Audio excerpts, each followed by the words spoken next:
le contact permanent qu'on a en ce moment dans le cadre de la campagne électorale fait qu'on voit beaucoup de gens et beaucoup de personnes qui s'inquiètent justement de l'avenir et qui posent la question suivante.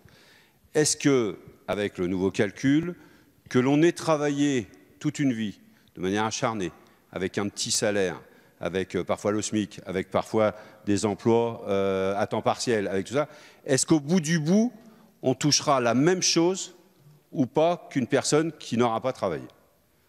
Et si vous saviez le nombre de fois que cette question nous arrive aux oreilles par des gens qui s'intéressent au sujet qu'on est en train de débattre et qui disent on ne nous montre pas si vraiment ça vaut le coup d'avoir travaillé toute une vie pour avoir une retraite digne et d'avoir quand même un peu plus, et ils le disent comme ça, d'avoir quand même un peu plus qu'une personne qui n'aurait pas travaillé, qui n'aurait pas forcément souffert, avec tout ce que ça veut dire d'avoir travaillé toute une vie, aussi en termes d'y avoir laissé une partie de sa capacité physique et autres. Voilà. Je veux peut-être, pour vous laisser une seconde chance, Monsieur le Ministre, réitérer la question de mon collègue Jean-Paul Lecoq.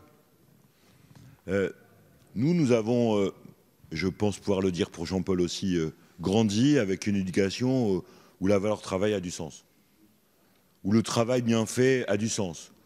Y compris, nous avons grandi avec l'idée que pour revendiquer, il fallait être irréprochable au travail. Et donc la valeur travail, y compris la fierté de pouvoir nourrir sa famille, c'est des valeurs qui causent au coco. C'est la raison pour laquelle, lorsque Jean-Paul Lecoq vous dit comment je peux apporter une réponse à celui qui me dit « j'ai bossé toute ma vie, j'ai eu un salaire modeste, j'ai éprouvé de la pénibilité au travail », parce qu'on peut s'épanouir au travail, mais mesurer aussi les difficultés du travail. Vous savez, au Havre ou en Seine-Maritime, on sait ce que c'est la peine au travail, les victimes de l'amiante, les maladies professionnelles, etc., etc.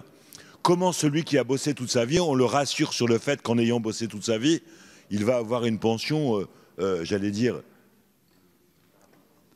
d'une dignité proportionnelle à son engagement au travail. C'est une question simple qui est posée par notre collègue Jean-Paul et elle mérite une réponse simple.